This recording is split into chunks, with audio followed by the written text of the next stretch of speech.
శుక్లాంబరధరం విష్ణుం శశివర్ణం చతుర్భుజం ప్రసన్నవదనం ధ్యాయేత్ సర్వవిఘ్నోపశాంతయే. దేహం, మనస్సు, ఇంద్రియాలు అన్నీ స్వప్నంలోని పదార్థాల వలె అసత్యాలైన సాధనాలతో సత్యమైన క్రియ ఎలా సంభవించునో, ఈ శరీరం, మనస్సు, ఇంద్రియాలు నావి అని ప్రతి జీవి తన శరీరాధికాన్ని అభిమానిస్తున్నాడు. కానీ అఖిల జీవుల యందు ఉన్న ఆత్మను నేనే కావున ఆ శరీరంలో, మనస్సులో, ఇంద్రియాలు కూడా నావే. అటువంటప్పుడు ఈ శరీరంలో ఒక మనస్సును నిరోధించటం ఎవరన్నా ఏమగును?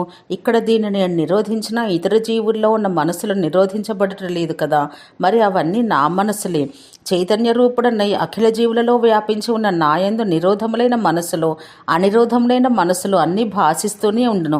ఇక ఈ యొక్క మనసు నిరోధించబడటం వలన లాభం ఏముంది? అలాగాక అందరి మనసులు ఒక్కసారి నిరోధించబడిన చైతన్య మాత్రుడనైన నాకేమి విశేషం కలుగును? మహాకాశాన్ని కూడా మించి అంతటా వ్యాపించి పూర్ణానంద రూపుడనై ఉన్న నాయందు నిరోధం కాని సమాధి కాని ఎలా సంభవిస్తుంది? ఆనందమే నేనై ఉండగా నాకు శుభాశుభాలు ఎక్కడివి? అందువల్ల కర్తవ్యం, అకర్తవ్యం ఏదీ నాకు లేదు. సమాధి ఉన్నప్పుడు, లేనప్పుడు ఎప్పుడైనా నా స్వరూపంలో భేదమే లేదు. నేనెప్పుడు ఆనందపూర్ణుడనే. కాబట్టి ఈ శరీరం ఇప్పటి వరకు ఏ పని చేస్తున్నదో ఆ పనినే చేయుచుండును గాక. దానితో నాకేమి? అది ఏ స్థితిలో ఉన్నా నేను ఎప్పుడూ నిరంజనుడనే, పూర్ణుడనే, ఆనందరూపుడనే. ఇలా ఏ క్షణంలోనూ స్వరూప విస్మృతి లేకుండా వ్యవహారంలో ఉండి కూడా స్వస్థత కలవాడనై ఆనందపూర్ణుడనై ఉన్నాను. ఇది ఉత్తమాధికారి విషయం. మధ్యమాధికారులు శ్రవణ మనన నిధిధ్యాసముల యొక్క క్రమముల వల్ల నెమ్మదిగా జ్ఞానం పొందుతారు. అధమాధికారులు అనేక జన్మల్లో శ్రవణ మననాదులు గావించి జ్ఞానఫలాన్ని పొందుతారు. శాస్త్ర జ్ఞానంతో కూడిన సమాధి దుర్లభం. శాస్త్ర విజ్ఞానం లేని సమాధి స్థితి 100 పర్యాయాలు సంభవించిన ప్రయోజనం లేదు. కావుననే జాగ్రత్త దశ మొదలగు వానియందు క్షణికంగా సంభవిస్తున్న సమాధుల వల్ల ఫలం కలుగటలేదు. ఇది సమాధి స్థితి. ఇప్పుడు ఆనందఘనమైన నా స్వరూపంలో ఉన్నాను. ఉపనిషత్తులో నిర్దేశించబడిన బ్రహ్మాత్మ స్థితి ఇదే అనే గుర్తింపు ఉన్నప్పుడే సమాధి సఫలమగును. దారిలో వెళుతున్నప్పుడు నిర్విశేషంగా ఎన్నో వస్తువులు చూస్తాము. అలా చూడడం వల్ల ఫలమేదీ కలుగటలేదు. ఒక వస్తువును నామరూపాలతో గుర్తించి ఇది మామిడి చెట్టు అని తెలుసుకున్నప్పుడే తప్ప ఆ మామిడి చెట్టును చూడ్చడం వలన లాభం కలగటలేదు. చెట్టు యొక్క పరిజ్ఞానం లేనివాడు వనంలో ప్రవేశిస్తే వానికి చెట్లు అనే నిర్విశేషంగా ఒకటిగానే కనిపిస్తాయి. ఏ చెట్టు యొక్క పరిజ్ఞానం ఎవనికి ఉండునో వాడు ఆ చెట్టును మాత్రమే గుర్తించి దాని యొక్క ఫలము పొందగలడు. కావున నిర్విశేషమైన నిర్వికల్ప జ్ఞానం మాత్రం చేత అజ్ఞానం తొలగదు. ఇదే ఆత్మస్వరూపం అనే జ్ఞానం ఏర్పడదు. అద్దం వలె నిర్వికల్పమైన ఆత్మ ఎప్పుడూ భాషిస్తూనే ఉంటుంది. ప్రతిబింబాల చేత ఆవరించబడి ఉన్నప్పుడు కూడా అది భాషిస్తూ ఉన్నా భాషింపనట్లే ఉండను. ప్రతిబింబాలు తొలగగానే అద్దం కొత్తగా భాషిస్తున్నట్టు ఎలా తోచునో అలాగే వికల్ప జ్ఞానాలన్నీ తొలగినప్పుడు సదా భాషిస్తున్న ఆత్మ కొత్తగా భాషిస్తున్నట్టు తోస్తుంది. వికల్ప జ్ఞానాలు తొలగించుటకు, అవి తొలగిన తర్వాత గోచరించేది ఆత్మయే అని గుర్తింప చేయుటకు శాస్త్ర విజ్ఞానం ఆవశ్యకం. వికల్ప జ్ఞానాలు తొలగుటయే అజ్ఞాన నిర్మూలనం. ఇది సవికల్పమైన శాస్త్ర విజ్ఞానం చేతనే సంభవించను గాని నిర్వికల్ప జ్ఞానం చేత సంభవించదు. అద్దం ప్రతిబింబాలను ఎలా నిరోధించదో అలాగే నిర్వికల్పమైన ఆత్మ చైతన్యం కూడా అజ్ఞానాన్ని నిరోధించదు. ఈ కారణం చేతనే ఆత్మ ఒకప్పుడు జ్ఞాతము, మరొకప్పుడు అజ్ఞాతము అని చెప్పబడుతోంది. వికల్ప జ్ఞానముల చేత ఆవరించబడినప్పుడు ఆత్మ అజ్ఞాతమని, వికల్పాలు తొలగినప్పుడు అదే జ్ఞాతమని చెప్పబడుతోంది. ఇది ఉత్తమమైన ఆత్మ విజ్ఞాన క్రమం. ఇప్పుడు నీవు విన్నదాన్ని మరలా విచారించము. తర్వాత ఆత్మతత్వం తెలుసుకుని కృతార్థుడవు కాగలవు. ఇలా జనకుని చేత ఉపదేశించబడిన అష్టావక్రుడు ఆయన చేత పూజింపబడి సెలవు తీసుకుని తన ఆశ్రమానికి వెళ్ళి మననం నిధిధ్యాసనం గావించి పరమపదం తెలుసుకుని సకల సందేహాలు వీడి కొద్ది కాలంలోనే జీవన్ముక్తుడయ్యాడు. ఇది జ్ఞానఖండంలోని సమాధి స్థితి వివరణ అనే సప్తదశాధ్యాయము. బాలప్రియ. హేమచూడు మహాసేనుడు జీవన్ముక్తిని పొందిన విధానాలు విన్న తర్వాత పరశురాముడు తన ఆశ్రమానికి వెళ్ళి ఆ విషయాలు మననం చేసుకున్నాడు. విన్నంతనే కొన్ని విషయాలు వెంటనే తెలుస్తాయి, కొన్ని తెలియవు, కొన్ని కొంచెం తెలిసినట్లుంటాయి. మననం చేయనప్పుడే ఏ విషయాలు కొంచెం తెలిసాయో, ఏవి అసలే తెలియలేదో స్పష్టమవుతుంది.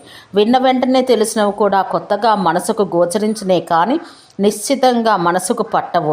మిరియాలు శ్లేష్మాన్ని హరిస్తాయి అని గురువు శిష్యునికి చెప్పినప్పుడు అది కొత్తగా విని మనసులోకి వచ్చును. కానీ దాని గురించి ఆలోచించినప్పుడు వీటిని ఎప్పుడెలా ఉపయోగించాలి, పొడి చేసి దేనితో అయినా కలపాలా, కషాయం చేసి తాగాలా, ఎప్పుడు ఎంత మోతాదులో వాడాలి అని అనేక సందేహాలు కలుగుతాయి. ఈ సందేహాలకు సమాధానాలు గురువు వల్ల పొందిన తర్వాత శిష్యుడు తన విషయంలో కానీ ఇతరుల విషయంలో కానీ దాన్ని ఉపయోగించి చూసిన తర్వాత వానికి ఆ వస్తువు యొక్క పరిచయం జ్ఞానమగును. ఆత్మజ్ఞానం కూడా ఇలాంటిదే. ఉత్తమాధికారులైన జనకుని వంటి వారికి విన్న వెంటనే అది నిస్సందేహంగా గోచరించినా తక్కిన వారు విన్నదాన్ని గురించి మననం చేస్తూ గురువు వల్ల సందేహాలు తీర్చుకుంటూ ఆత్మస్వరూపాన్ని నిస్సంశయంగా తెలుసుకోవాలి. అందుకే తర్కకుశలుడైన వర్ణపుత్రుని కూడా జయించిన అష్టావక్రునికి కూడా తాపసి చివరికి ఒక్కసారి మాత్రమే వినడం చేత ఇది నీకు చక్కగా తెలియకపోవచ్చు, నీ సందేహాలను ఈ రాజును అడుగుము అని చెప్పి వెళ్ళిపోయింది. కావున ఎంత మేధాసంపన్నుడికైనా మననం చేయక తప్పదు. అందుకే భగవంతుడైన పరశురాముడు కూడా విన్న విషయాలు మననం చేసుకుని తిరిగి వచ్చి, అయ్యా నాకు ఇంతవరకు తెలిసింది అని తాను తెలుసుకున్న విషయాలను గురువుకు చెప్పాడు. తెలిసినవి అనుకున్న విషయాల్లో కూడా తాను దేన్నైనా పొరపాటుగా గ్రహించి ఉంటే వెంటనే గురువు దాన్ని సరిదిద్దగలడు. అనగా నీవు గ్రహించింది యథార్థమే, ఇది ఇంతే అని గురువు ఆమోదించే వరకు ఎవడు తన బుద్ధి కాని అనుభవం కాని ప్రమాణంగా గ్రహించకూడదు.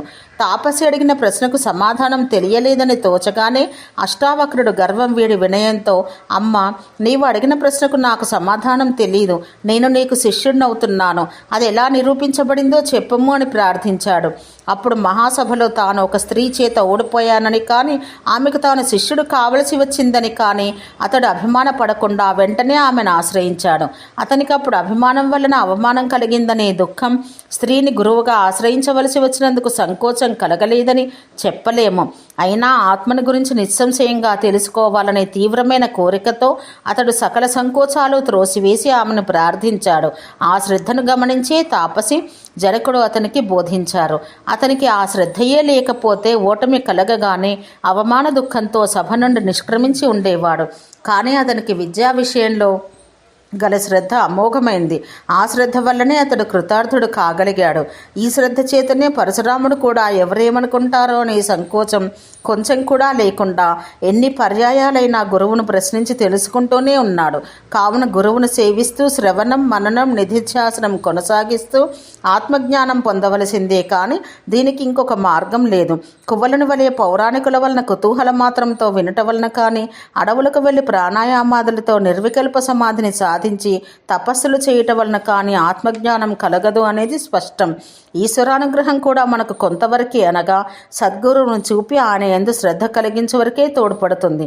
ఆ పైన శ్రవణ మనన నిధి ధ్యాసాలు గురుసేవాపూర్వకమైన స్వయం కృషితోటే కొనసాగాలి. దత్తగురువు చెప్పిన మాటల్లో ఇది స్పష్టమవుతున్నది. మన యందు ప్రతిదినం సద్విమర్శను పెంపొందించుటయే మనచే ఆరాధించబడిన ఈశ్వరుడు ప్రసన్నుడై మనకు చేయగలిగిన మహోపకారం. ఆయన చేయగలిగింది అంతవరకే. విచారణ తత్వ ఆత్మజ్ఞానానికి వేరొక సాధనం లేదని జనకుడు స్పష్టం చేశాడు. ఆయన గురుముఖంగా శాస్త్రం వలన కలిగే పరోక్ష జ్ఞానం ముందుగా ఉన్నప్పుడే సమాధి వల్ల విజ్ఞానం కలుగును. అందువల్ల శాస్త్రజ్ఞానం లేని వారికి సమాధి కలిగినా దాని వలన ప్రయోజనం లేదు.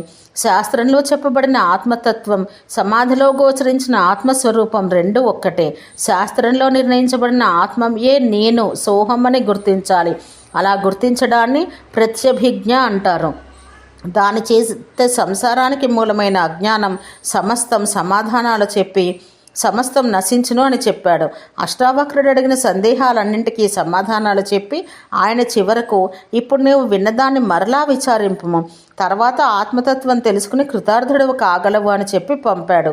కావున విచారం తప్ప ఆత్మజ్ఞానం పొందుటకు వేరొక మార్గం లేదు. సమాధి వలన ప్రత్యభిజ్ఞ పొందుట కూడా విచారంలో భాగమే. ఓం శాంతి శాంతి శాంతి.